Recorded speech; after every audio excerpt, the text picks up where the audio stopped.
What do you mean by sinus arrhythmia? Guys sinus arrhythmia में क्या होता है? जनरली देखिए हम फोकस करते हैं हार्ट रेट पे। हार्ट रेट साइनस एरिथमियासिस में मैं आपसे पूछना चाहूंगा बढ़ेगी या कम होगी?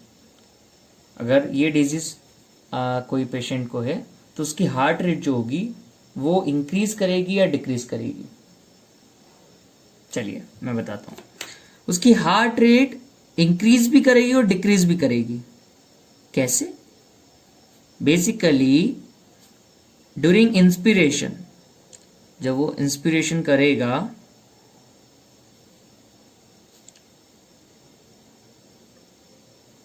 एंड ड्यूरिंग एक्सपिरेशन क्या होगा? ठीक है, उसकी heart rate during inspiration increases with inspiration. जैसे जैसे वो इंस्पिरेशन करते जाएगा उसकी हार्ट रेट इंक्रीज होते जाएगी। Heart rate during expiration decreases during expiration. जैसे जैसे वो एक्सपायर करेगा उसकी हार्ट रेट डिक्रीज होती जाती है। इसी फिनोमिना को साइनस एरिथमिया बोलते हैं। Define cardiac output, stroke volume and cardiac index. सबसे पहले हम कार्डियक आउटपुट की डिफाइन भी देखेंगे और कितना होता है वो भी देखेंगे। कार्डियक आउटपुट, कार्डियक आउटपुट क्या होता है? कार्डियक आउटपुट का मतलब होता है the amount of blood pump out by each ventricle पर मिनट। कितना हर ईच वेंट्रिकल कितना ब्लड हर मिनट पंप आउट करते हैं, उसको कार्डियक आउटपुट कहा जाता है। Amount of blood pumped out by each ventricle per minute is called cardiac output. Normal cardiac output की वैल्यू क्या होगी? गाइस नॉर्मल जो कार्डियक आउटपुट होता है वो होता है 5 लीटर पर मिनट पर वेंट्रिकल। इसका मतलब क्या होगा? 5 लीटर ब्लड हर मिनट आपकी बॉडी में आता है। कौन सा वेंट्रिकल से? लेफ्ट वेंट्रिकल एरोटा के थ्रू आपकी बॉडी में पंप करता है। 5 लीटर ब्लड हर मिनट आपका एक वेंट्रिकल है वो लंग्स को पहुंचाता है, डीऑक्सीनेटेड ब्लड। ओके, सो चलते हैं स्ट्रोक वॉल्यूम की तरफ।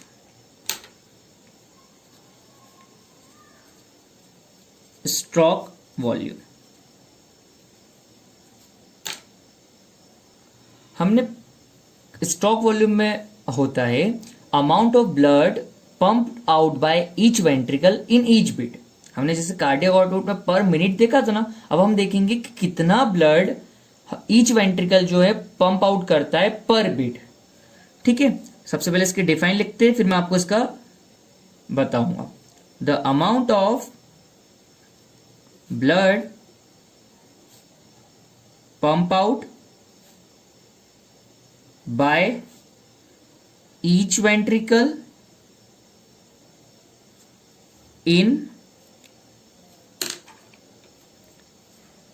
each beat is known as stroke volume. कितना होगा normal stroke volume? Normal stroke volume होता है 70 ml पर बीट पर वेंट्रिकल। चलते हैं कार्डियक इंडेक्स की तरफ। Cardiac index, cardiac index is the cardiac output per square metre of the body surface area. यानी कि आपकी बॉडी की सरफेस एरिया को स्क्वायर मीटर में लिया गया है और उस स्क्वायर मीटर में कितना कार्डियक आउटपुट आ रहा है basically it is the cardiac output per square meter of body surface area.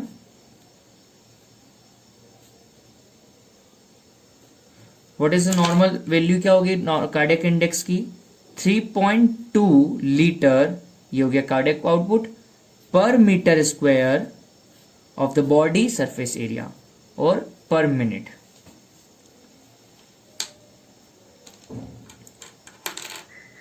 Guys cardiac output हमने देख लिया है, स्ट्रोक वॉल्यूम देखा है. याद रखिएगा इन वैल्यूज को. 5 लीटर पर मिनट पर वेंट्रिकल कार्डियक आउटपुट होता है. स्ट्रोक वॉल्यूम जो है 70 ml पर बीट पर वेंट्रिकल होगा. एंड कार्डियक इंडेक्स जो है 3.2 लीटर पर मीटर स्क्वायर पर मिनट होगा.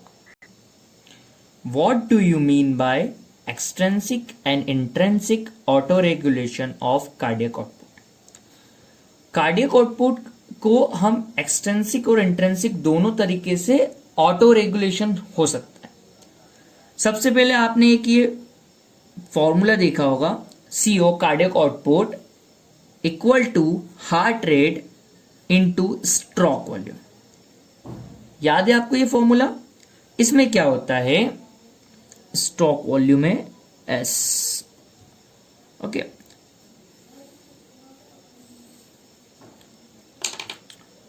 कार्डियक आउटपुट को मेंटेन करना है. कैसे? देखिए, अगर हार्ट रेट को कंट्रोल करे, अगर सिर्फ हार्ट रेट को कंट्रोलिंग करे तो वो होता है extrinsic regulation, extrinsic auto regulation. ये सिर्फ हार्ट रेट को कंट्रोल करके कार्डियक आउटपुट को चेंज कर सकता है. ठीक है. और अगर मैं बात करूं स्ट्रोक वॉल्यूम की, तो अगर स्ट्रोक वॉल्यूम को किसी ने कंट्रोल करा, जैसे कि if it is a regulated by regulating only stroke volume, तो उसको बोलेंगे intrinsic autoregulation. If cardiac output is regulated by regulating only stroke volume, then it is known as intrinsic auto regulation.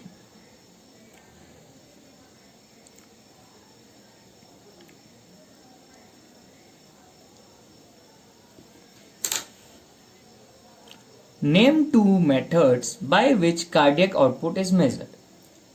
Guys हमने पिछली बार में देखा, एक formula देखा था पिछले क्वेश्चन में, cardiac output equal to heart rate into stroke volume. अब मैं पूछना चाह रहा हूं कि कार्डियक आउटपुट जो है वो आप मेजर कैसे करेंगे? अगर आपको मेजर करना है तो उसके लिए 2 मेथड्स होती है. देयर आर 2 मेथड्स, जिन मेथड्स से आप मेजर कर सकते हैं कार्डियक आउटपुट को. तो पहली मेथड है आपकी डायरेक्ट फिक मेथड, आपको इनके नाम याद करने होंगे. एंड सेकेंड होगी इनडायरेक्ट डाइडोल्यूशन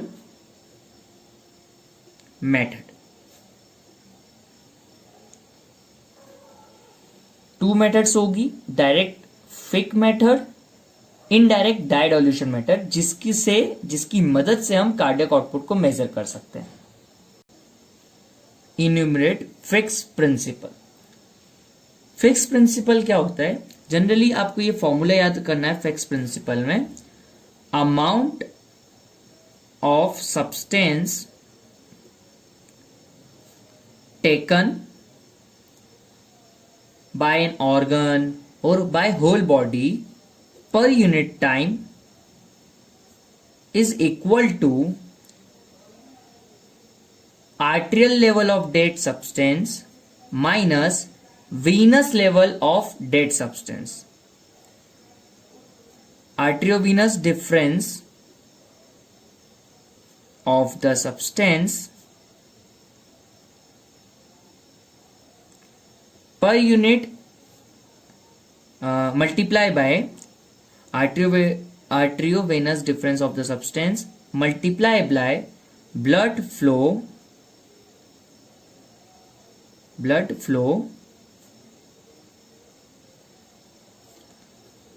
पर यूनिट टाइम और पर मिनट। सो गाइस देखिए, आपका फॉर्मूला है amount of substance taken up, अब taken up by an organ और होल बॉडी दोनों बोल सकते हैं, per unit time is equal to arterial content या arterial level of dead substance minus venous level of dead substance multiply by blood flow per minute. ये आपको याद करना होगा क्योंकि जनरली ये फॉर्मूला पूछा जाता है। एग्जाम्पल ले सकते हैं, देखो ग्लूकोज का ले लो। ग्लूकोज आपका लीवर टेक कर रहा है 1 मिनट में, समझिए example by example, x amount of glucose आपके लीवर ने टेक करा, ले लिया अंदर, यहाँ लिख लीजिए वो अमाउंट पर मिनट, है ना। और आर्टेरियल लेवल कितना है ग्लूकोज का, जो आपका डीऑक्सीनेटेड ब्लड है, आर्टेरियल आर्टरीज में जो ब्लड है उसमें कितना लेवल है ग्लूकोज का, minus venous level of glucose. Blood flow कितना है उस ऑर्गन पर, जैसे लीवर पर कितना ब्लड फ्लो हो रहा है उस ऑर्गन पर मिनट कर लीजिए, तो इससे आपको फिक्स लॉ, फिक्स प्रिंसिपल निकल जाएगा। फिक्स प्रिंसिपल कैसे निकल जाएगा, फिक्स ने प्रिंसिपल दिया था, जैसे लीवर या कोई ऑर्गन पे पता करना है कि कितना अमाउंट का वो एब्जॉर्व करता है पर मिनट, तो वो इस तरीके से निकाल लिया करते थे। सो उसी प्रिंसिपल को नाम दिया है फिक्स प्रिंसिपल, जो कि फिक्स साइंटिस्ट ने दिया था। Define blood pressure, it is the lateral pressure exerted by the moving column of blood on the wall of blood vessels during the flow. So what is this? It is the lateral pressure exerted by the moving column of blood on the wall of the blood vessels during the flow.